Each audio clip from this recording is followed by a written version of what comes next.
Back in March, we had the great good fortune to have a beautiful little family set up home right next to our house here in Wild Meadows, Mallard Ducks.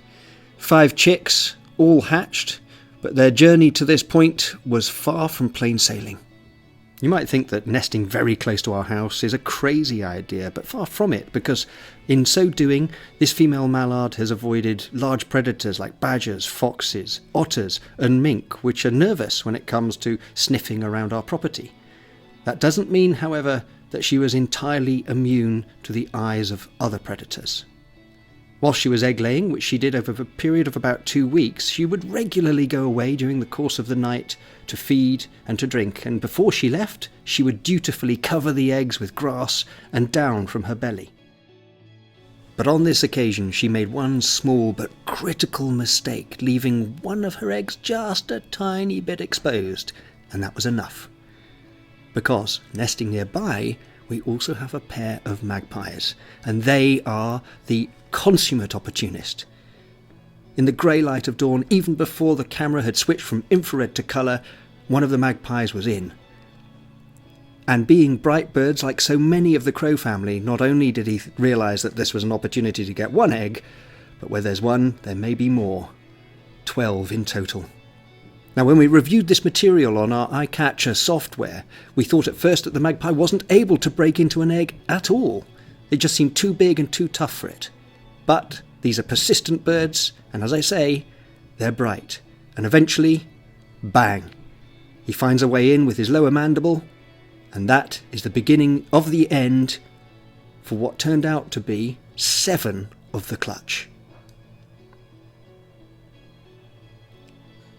When the adult female finally returned on this occasion, she was none the wiser, and to be honest with you, I'm not sure ducks can count. She didn't seem particularly perturbed that her clutch had reduced so dramatically, and just went back to settling and starting the prolonged and very committed period of incubation. About a month before anything was to happen next, only leaving occasionally. And then, on Easter Sunday, the timing couldn't have been better, the first sign that something had hatched. And this is the first time I've ever witnessed the hatching of a duck family. She looks a little bit like a clown on this occasion with the eggshells stuck on her beak, but it's not stuck. What in fact she's doing is she's cracking the shell, compressing it, and eating it. Oh my goodness, it just gives you a sore throat looking at it. You'd really want a drink of water after doing that, but it's wise, because she doesn't want the white interior of the shell catching the eye of another predator. And there is the first view we had of the little babies.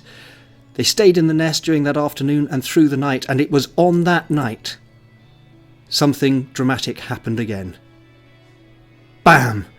A cat. Now, I don't have cats, I don't keep cats, and we live a long way from anybody else. I don't know whose this is or if it's a feral animal. Was this the end of the ducklings? Was this going to be the sad and tragic end? No, because this cat does not have a taste for ducklings, thankfully. However, they were left exposed on what proved to be a very chilly night for over 5 hours. Remarkable stamina, tenacity and endurance.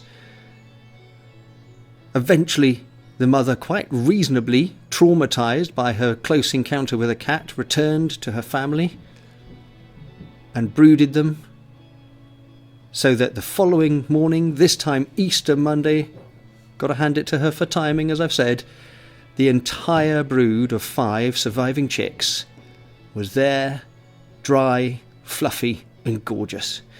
The next step, of course, was probably one of the most dangerous steps in their entire life, because none of these chicks is able to fly. The mother won't feed them, they have to feed themselves, and so they must make their way to water. And the only way to do that is overland.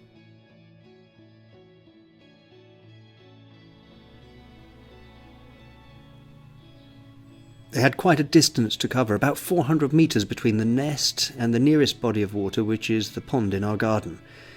Every step of the way, fraught with risk. These little guys had never walked before, let alone swum before. And just about every creature out there thinks of them as nothing more than a snack. There are the magpies, crows, the potential of a kestrel, a buzzard, anything. No wonder the mum is nervous, and she's pretty defenceless.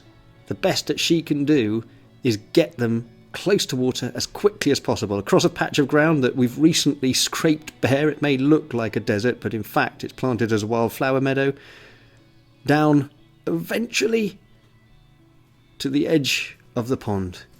And I'm delighted to say that all 5 of them made it to the water. Now this, of course, is just the beginning of their journey. The chances are few, if any, will make it through to adulthood, but at least they've had a good start in life, and all thanks to a very caring mum.